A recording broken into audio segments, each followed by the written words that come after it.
Hello दोस्तों और नमस्ते। कक्षा 10वीं के पाठ 4 विद्युत धारा के प्रभाव इस चैप्टर के वीडियो सेशन में आपका स्वागत है। आज हम लोग पढ़ने वाले हैं विद्युत धारा के चुंबकीय प्रभाव के बारे में और देखेंगे हांस ओरेस्टेड कौन थे और उन्होंने कैसे चुंबकीय प्रभाव की खोज की। ठीक है दोस्तों, तो शुरू करते हैं हम लोग। ओके, तो विद्युत धारा के चुंबकीय प्रभाव का क्या अर्थ होता है? तो इसके पीछे एक कहानी जुड़ी हुई है हांस क्रिस्टियन ओरेस्टेड की। एक बार क्या हुआ, एक लंबी यात्रा से ओरेस्टेड अपने घर लौट रहे थे और घर पर लौटते ही उन्होंने क्या किया, अपना जो कंपास होता है, ठीक है, दिशा दर्शक यंत्र जिसमें क्या होती है, एक स्वतंत्र चुंबकीय सुई होती है, उस कंपास को उन्होंने क्या कर दिया, एक परिपथ के बाजू में रख दिया। ठीक है, अब जब उन्होंने वो कंपास परिपथ के बाजू में रखा तब उन्हें क्या दिखाई दिया, तब उन्हें दिखाई दिया कि उस जो कंपास है, ठीक है, दिशा दर्शक यंत्र है, उसमें जो चुंबकीय सुई है वो यहाँ वहाँ घूम रही थी। मतलब उन्हें कुछ कंपास में बदलाव दिखाई दिए। ठीक है, और इस बदलाव से उन्हें पता चला कि जो विद्युत धारा है वो किसकी तरह काम करता है, एक चुंबक की तरह काम करता है। ठीक है, और इसे ही कहा गया विद्युत धारा का चुंबकीय प्रभाव। ओके, तो इसकी परिभाषा देख लेते हैं हम लोग। विद्युत धारा के चुंबकीय प्रभाव का क्या अर्थ होता है? विद्युत परिपथ में विद्युत धारा प्रवाहित करने पर तार चुंबक की तरह काम करता है। ठीक है, बिजली की इसी प्रवृत्ति को हम लोग क्या कहते हैं, विद्युत धारा का चुंबकीय प्रभाव कहा जाता है। ठीक है, तो इसे हम लोग क्या कहते हैं, विद्युत धारा का चुंबकीय प्रभाव।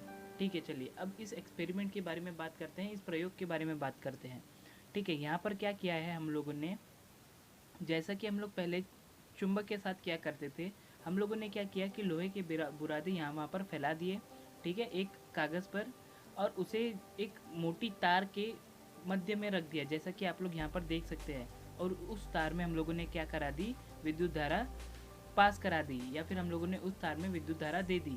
तो जिससे क्या दिखाई दे रहा है हम लोगों को, चुंबकीय क्षेत्र में जैसे वो स्थिर हो जाते थे वैसे यहाँ पर भी स्थिर होते हुए दिखाई दे रहे हैं। इससे क्या पता चलता है, जो तार होती है जब हम लोग उसमें विद्युत धारा प्रवाहित करते हैं तो वो किसकी तरह काम करती है, चुंबक की तरह काम करती है। जैसा चुंबक चुंबकीय क्षेत्र बनाता है अपने आसपास, चुंबकीय बल रेखाएं बनाता है, वैसे ही विद्युत धारा क्या बनाती है अपने आसपास, विद्युत धारा विद्युतीय क्षेत्र बनाती है और विद्युतीय बल रेखाएं बनाती है। ठीक है, तो एक जो तार है वो चुंबक की तरह काम कर रहा है और वो क्या बना रहा है, विद्युतीय बल रेखाएं बना रहा है। ठीक है, तो अब हम लोग ने बात की विद्युतीय बल रेखाओं के बारे में। ठीक है, तो इन विद्युतीय बल रेखाओं के बारे में बात करते समय हम लोगों को पता होना चाहिए कि इनकी दिशा क्या है। क्या पता होना चाहिए कि इनकी दिशा क्या है, एक्चुअली में इसकी दिशा होती क्या है। तो इसको पता करने के लिए हम लोग यूज़ करते हैं दाहिने हाथ के अंगूठे का नियम। किसका उपयोग करते हैं दोस्तों, दाहिने हाथ के अंगूठे का नियम। ओके, तो यह जो नियम है बहुत ही क्या है, बहुत ही आसान है याद करने में, और बहुत ही कम उपकरणों के साथ हम लोग इसको याद कर सकते हैं। केवल अपने हाथ से बता सकते हैं कि विद्युत धारा की दिशा क्या है और चुंबकीय क्षेत्र जो विद्युत धारा से बन रहा है उसकी दिशा क्या है। ठीक है, चलिए इस नियम को पढ़ते हैं हम लोग। विद्युत चालक तार में से प्रवाहित होने वाली विद्युत धारा की दिशा और निर्मित होने वाले चुंबकीय क्षेत्र की दिशा ज्ञात करने के लिए यह नियम उपयुक्त है। ठीक है, अब ये नियम एक्चुअली क्या है उसके बारे में देखते हैं।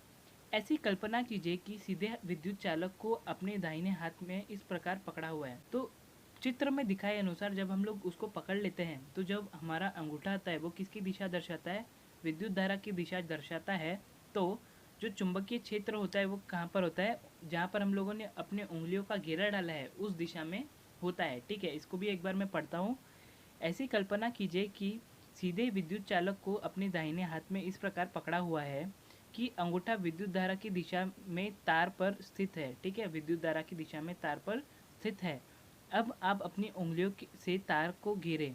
ठीक है, और उंगलियों की जो दिशा है वही क्या होगी, चुंबकीय क्षेत्र की या फिर बल रेखाओं की दिशा होगी। ठीक है, इसे ही हम लोग कहते हैं दाहिने हाथ के अंगूठे का नियम। अब हम लोग बात करेंगे चालक की कुंडली में से प्रवाहित विद्युत धारा द्वारा निर्मित होने वाला चुंबकीय क्षेत्र।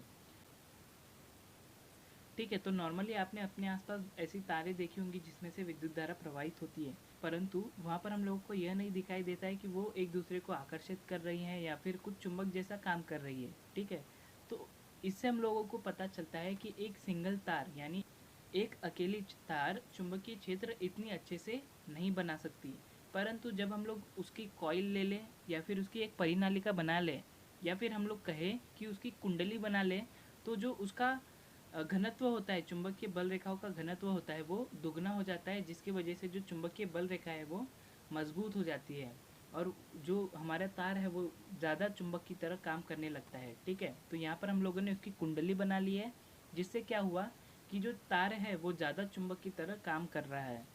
इसके आगे हम लोगों ने क्या किया, जो तार थी उसकी परिनालिका बना ली। ठीक है, एक स्प्रिंग जैसा स्ट्रक्चर बना लिया, जिससे क्या हुआ कि जो हमारा तार है वो ज़्यादा से ज़्यादा चुंबक की तरह काम कर रहा है। जितने ज़्यादा यहाँ पर जो कुंडलियाँ होंगी, ठीक है, जैसा कि आप लोग पीले कलर की देख पा रहे होंगे वो परिनालिका। ठीक है, उस परिनालिका में जितनी ज़्यादा कुंडलियाँ होंगी उतना ज़्यादा ये चुंबकीय बल प्रयुक्त करेगा। ठीक है, तो जितनी ज़्यादा कुंडलियाँ उतना ज़्यादा चुंबकीय बल। ठीक है, इस परिनालिका के आविष्कार का उपयोग हम लोग बहुत सारी जगह पर करते हैं, जैसे कि आज जो हम लोग वीडियो रिकॉर्ड कर रहे हैं उसके लिए उपयोग में लाया गया माइक, उसमें भी इसी तरह की परिनालिका का उपयोग किया गया है। हम लोग अपने आसपास घर में मोटर देखते हैं, मोटर में भी कुछ इसी प्रकार की परिनालिका का उपयोग किया जाता है। ठीक है, और हमारे पास बहुत सारे ऐसे ऐसे सारे यंत्र होते हैं जहाँ पर क्या करते हैं हम लोग इसी प्रकार की परिनालिका का उपयोग करते हैं। तो आज के लिए हम लोग इतना ही पढ़ेंगे। देरी के लिए माफ़ी चाहूँगा। मुझे पता है कि मैंने आप लोगों को बोल कर रखा है कि गुरुवार को हमारा वीडियो आएगा, परंतु कुछ तकनीकी खराबी के कारण आपको ये वीडियो लेट से मिल रहा है। इसके लिए मैं माफ़ी चाहूँगा। Thanks for watching this video.